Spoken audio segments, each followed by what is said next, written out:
اللہ کا ڈر، تقوی۔ تقوی کہتے ہیں اللہ کا ایسا خوف جو آپ کے اور گناہ کے درمیان میں دیوار بنے۔ دنیا کے ہر غم کا علاج اگر کسی کے پاس ہے تو صرف، مجھے کل ہی ایک بھائی کا فون آیا امریکہ سے، وہ کینسر کے مرض میں مبتلا تھا۔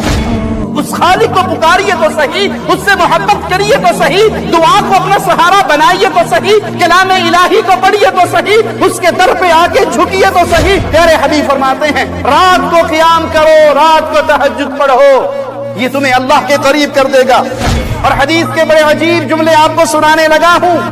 جو علاج کر کر کے تھک گئے، جو دوائیں کھا کھا کے تھک گئے، جو لوگوں کے پاس جا جا کر بیماریاں ٹیسٹ کروا کروا کے تھک گئے، پیارے حبیب جناب محمد الرسول اللہ صلی اللہ علیہ وسلم فرماتے ہیں ان کے جسموں سے بیماریاں نہیں جاتی جو بیماریوں میں جکڑے ہوئے ہیں۔ اگر آپ پہلی مرتبہ ہماری چینل تشریف لائے ہیں تو آپ کا خیر کرتے ہیں، پلیز سبسکرائب کر لیجیے۔ نماز کے ذریعے دنیا کا مسئلہ حل ہو سکتا ہے، میرے چھوٹے سے گھر کا نہیں ہو سکتا؟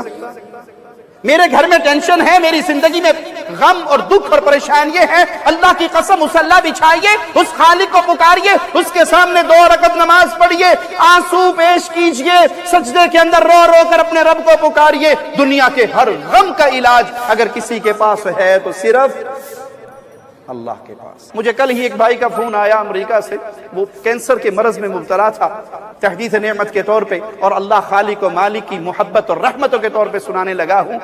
اس نے مجھے کہا شیخ میں بہت بیمار ہوں۔ میں نے کہا سورۃ فاتحہ پڑھا کریں، پیارے نبی صلی اللہ علیہ وسلم نے اس کو شفا کہا ہے۔ تو دنیا کا کوئی غم بھی ہو تو قرآن سب سے پہلا علاج ہے، دعا سب سے پہلا علاج ہے۔ اللہ کی قسم کل مجھے اس نے فون کر کے کہا کہ میرا خیال ہے بمشکل 1 مہینہ مسلسل یہ سورۃ فاتحہ پڑھ رہا ہوں، بیڈ پہ پڑا ہوں ہسپتال کے اندر، اور میری کل رپورٹ ہوئی ہے اور ڈاکٹر حیران ہیں کہ آپ کے کینسر کے جراثیم سارے ختم ہو چکے ہیں۔ اس خالق کو پکاریے تو صحیح، اس سے محبت کریے تو صحیح، دعا کو اپنا سہارا بنائیے تو صحیح، کلام الہی کو پڑھیے تو صحیح، اس کے در پہ آ کے جھکیے تو صحیح، یہاں اپنے غموں کا علاج تلاش کرو۔ اور اللہ کی قسم اگر رب کے در پہ کوئی آ کے غموں کا علاج تلاش نہیں کرتا تو دنیا کے کسی معاملے میں بھی اسے سکون نہیں مل سکتا۔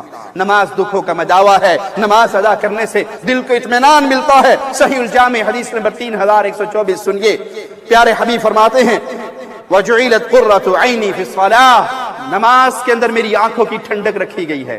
اور ہمیں نماز پر ہی دنیا کے سارے کام یاد آتے ہیں۔ گناہوں کی وجہ سے کہیں یہ نہ ہو کہ خالق انسان کو دھتکار دے۔ جو مستقل فجر کی نماز کا تارک ہے وہ اپنی